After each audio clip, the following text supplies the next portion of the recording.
Dan sekali lagi, ini karena saya nggak tahu kenapa tiap kali saya posting AI di Instagram, TikTok itu pasti reaksinya negatif. Oh, jadi Pak Wapres nggak tahu kenapa. Saya bantu jelaskan ya Pak. Bapak sering ke SMA, SMP, SD bicara soal pentingnya AI, tapi dapat komentar negatif gitu ya Pak ya. Gini Pak, di Indonesia ini masalah pendidikan jauh lebih besar dan lebih mendesak daripada itu.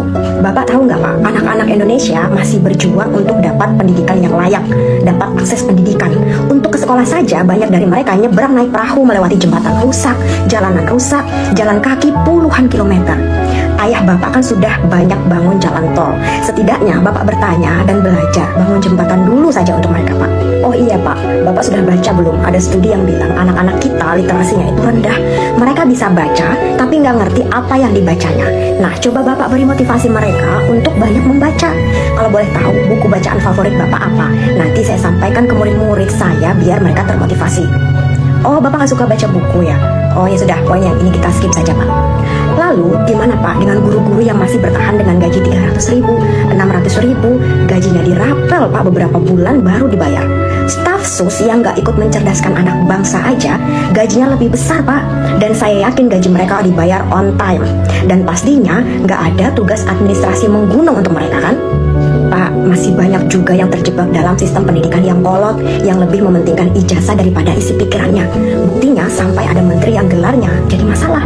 Kan pendidikan itu bukan cuma soal ujian, Pak, tapi pendidikan itu soal anak-anak kita yang bisa berpikir kritis, beradaptasi dengan perubahan, dan siap memasuki dunia kerja tanpa orang dalam. Tapi untuk poin ini Bapak sepertinya tidak relate juga ya, jadi kita skip aja dulu. Itu tadi baru secuil masalah pendidikan kita Pak. Jadi gimana mungkin Bapak bicara tentang AI, teknologi canggih, kalau masalah yang utama dalam pendidikan kita ini masih terus diabaikan. Coba sesekali Bapak bicara tentang keadilan pendidikan yang merata. Saya yakin Bapak nggak perlu bayar buzzer, pasti banyak yang mendukung Bapak. Pak, kalau semua permasalahan dasar itu nggak selesai, yang Bapak ajarkan tentang AI cuma jadi angan-angan kosong untuk murid dan guru yang masih terjebak dalam ketidakadilan dan ketertinggalan. Pak Gibran, sekarang waktunya untuk Bapak berani melihat dan mengakui pendidikan kita punya PR yang jauh lebih besar dan mendesak ketimbang AI. Coba Bapak kunjungi sekolah-sekolah di daerah tertinggal, di Papua, Sulawesi, Kalimantan, dan masih banyak daerah lainnya. Nanti Bapak akan paham. Balik ke topik, Mas Gibran. Di rumah, seberapa sering kemudian aktivitas membaca itu ditunjukkan atau kemudian ditularkan oleh ayah dan ibu, bapak dan ibu? Susah ya. Tadi katanya mau bahas baca. Kalau nggak nanya kawinan lagi nih. Enggak, kalau saya sendiri sih jujur aja orangnya nggak suka baca. Iya. Kok polos banget? Pencitraan dikit dong Mas. Jangan. Ya apa adanya dong. Enggak, kalau saya sih suka baca, sukanya baca ini komik, jelas lah. Terus, Komik apa? Komik ho? Ya apa aja saya baca lah kalau komik. Terus kalau artikel ya paling artikel ringan lah. Tapi di website ya. Terus seperti saya juga sering download e-book. Jadi kalau pakai e-book kan praktis ya. Kalau naik pesawat atau apa jadi nggak usah repot bawa buku. Ya tapi yang saya baca buku-buku ringan sih. Nggak pernah yang berat-berat. Komik, buku-buku ringan gitu ya, buku majalah. ringan. Topik-topiknya apa biasanya? Soal bisnis ya? Yang paling saya suka itu ini ya semacam ini kalimat-kalimat motivasi tapi Oke, catatan Najwa gitu ya Mas? berat. Masa berat sih? Ya, saya baca tuh biasanya buku-buku kecil, ukurannya setengahnya ini, jadi satu halaman satu kalimat motivasi. Jadi kalau saya bacanya random. Ya. Kalau buku kecil biasanya buku zikir sih yang saya tahu. Ini jadi buku-buku motivasi gitu. Iya, itu bukunya saya sumbangin di Pojok Baca Solo. Oh, yang di sini juga ada nggak? Bawa nggak? Bukunya Buku habis. favorit Gibran gitu. Harusnya ada di tanda tangan cap bibir. Oh, malah nggak mau ya?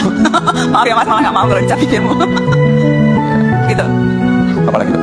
Ya, nggak, ingin tahu karena kan kalau saya itu saya suka membacanya karena orang tua. Jadi bapak dan ibu saya dulu di rumah tuh selalu penuh dengan buku, keluar rumah pun nyari buku gitu. Nah, saya ingin tahu kalau bapak dan ibu itu kalau di rumah kebiasaan membaca itu ditularkan juga atau lebih terserah anak-anak gitu.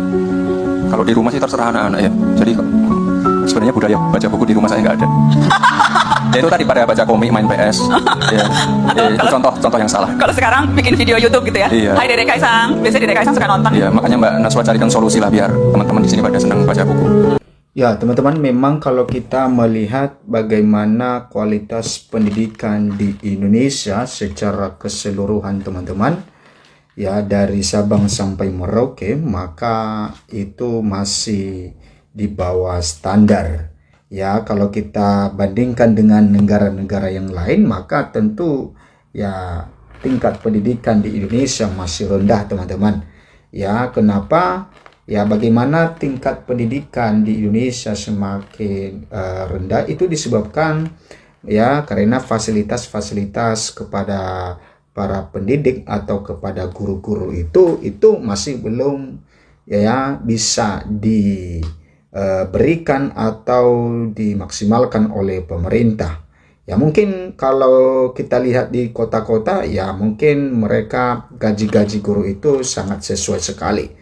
Tetapi coba kita beralih ke pedesaan, ke kampung-kampung, maka ya gaji dari para guru itu, guru honorer itu ya hanya mencapai 300.000 per bulan. Coba bayangkan apakah seorang guru bisa bersemangat ya ketika gaji para honorer gajinya sebulan 300.000 ya buat beli bensin saja itu kurang kalau misalnya jarak rumahnya dengan sekolah ya agak jauh.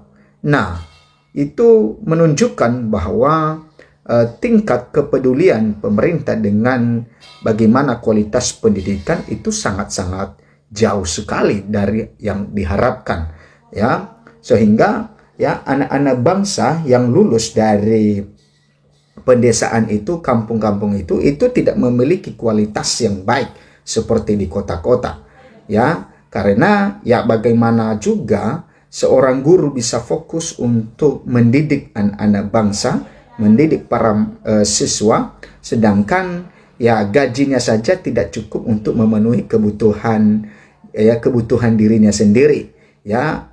Kalau misalnya guru itu masih sendiri, masih single, maka kebutuhannya sendiri saja tidak cukup ya, apalagi kalau seorang guru honorer itu sudah berkeluarga misalnya, tentu dia mencari tambahan ya untuk bisa mencukupi kebutuhan keluarganya, kebutuhan dirinya sendiri. Nah, jadi makanya pantas saja kalau kualitas pendidikan di pedesaan, di kampung-kampung itu tidak ada. Ya memang karena faktanya seperti itu. Ya, tidak mungkin juga dia juga terlalu fokus di situ karena ya menjadi guru honorer itu tidak cukup untuk memenuhi kebutuhannya. Nah, jadi ini satu hal yang harus diperhatikan oleh pemerintah. Kalau mau anak-anak bangsa itu bisa cerdas, tingkat pendidikan semakin tinggi, semakin membaik, maka berilah fasilitas atau gaji kepada guru honorer yang lebih baik. Ya, berikan gaji mereka, jangan hanya ya gaji PNS saja yang dinaikkan dan diberikan yang sesuai, tetapi ya para honorer juga ya hanya saja mereka karena mereka belum jadi seorang PNS, maka ya sama saja, sama-sama mereka memiliki peran untuk mendidik ya para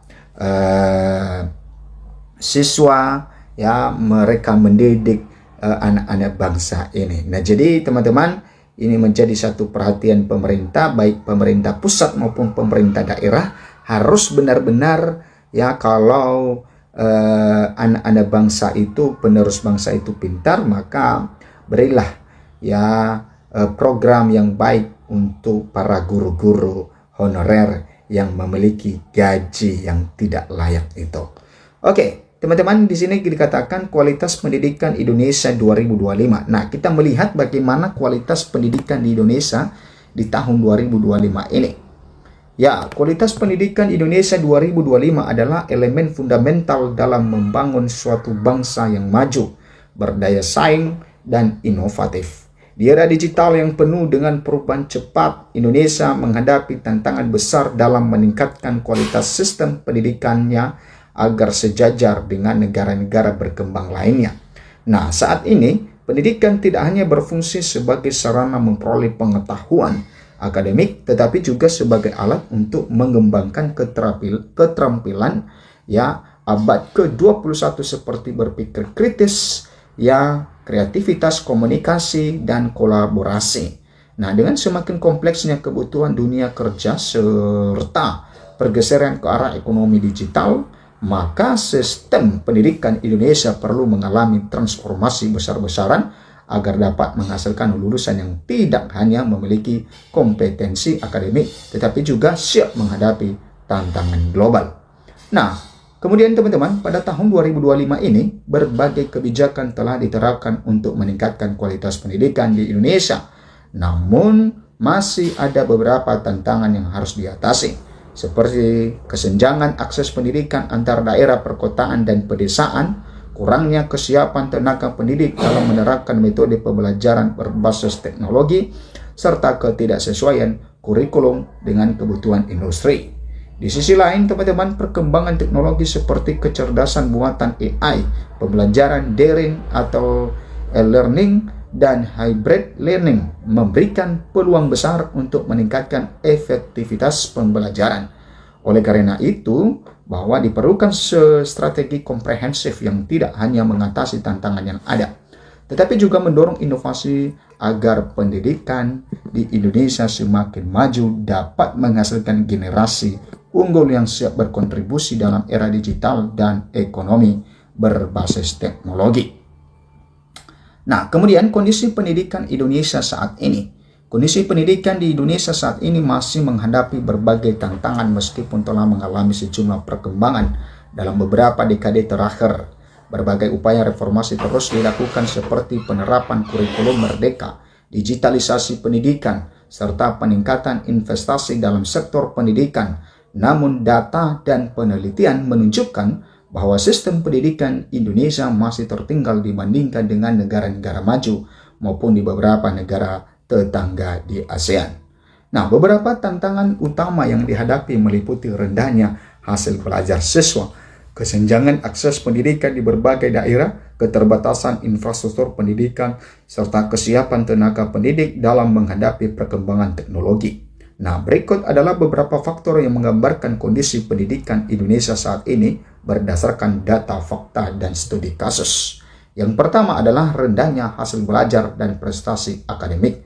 Nah, ini yang menyebabkan ini, teman-teman, ya. Salah satu indikator yang sering digunakan untuk mengukur kualitas pendidikan suatu negara adalah Program for International Studies Assessment atau PISA yang diselenggarakan oleh OECD, ya, setiap 3 tahun sekali. Berdasarkan laporan PISA 2023, Indonesia menempati peringkat 74 dari 79 negara dalam hal literasi matematika dan sains. Nah, ternyata Indonesia yang menempati peringkat 74 dari 79. Artinya hanya ya beberapa negara yang dia ungguli, ya. Hanya 5 negara. Contoh kasus kesenjangan literasi di kalangan pelajar. Dalam sebuah survei oleh Kementerian Pendidikan, Kebudayaan, Riset, dan Teknologi Kemendikbud, Ristek, tahun 2024 ditemukan bahwa 40 siswa ya di tingkat SMP tidak mencapai tingkat literasi minimum yang ditetapkan oleh standar internasional. Hanya 35% siswa SMA yang mampu memahami bacaan kompleks yang menunjukkan bahwa tingkat pemahaman teks masih rendah. Matematika menjadi salah satu mata pelajaran dengan tingkat kesulitan tertinggi dengan rata-rata skor di bawah standar yang diterapkan. Kemudian yang kedua adalah kesenjangan akses pendidikan antar kota dan desa. Ya, kesenjangan ya dari contoh kasus sekolah di daerah terpencil menurut data dari BPS Badan Pusat Statistik 2024 sekitar 35% sekolah di daerah terpencil tidak memiliki akses internet stabil. Nah, kemudian kurangnya kualitas tenaga pendidik. Nah, ini salah satunya adalah tentang kurangnya kualitas ya para pendidik, ketidaksesuaian kurikulum dengan kebutuhan dunia kerja. Ya, kemudian teman-teman, rendahnya literasi digital di kalangan siswa dan juga guru. Nah, setelah itu tantangan dalam meningkatkan kualitas pendidikan di Indonesia. Nah, ini tantangan-tantangan teman-teman. Ya, kurangnya tenaga pendidik yang kompeten. Ya, kemudian kesenjangan akses pendidikan di kota dan daerah terpencil.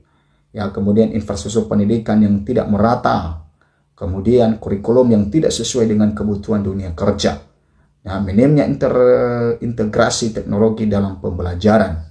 Ya, kemudian itu teman-teman tentang hal-hal yang harusnya dibenahi oleh pemerintah di dalam dunia pendidikan. Ya, semoga Prabowo Gibran bisa membenahi hal ini. Sampai jumpa di video berikutnya.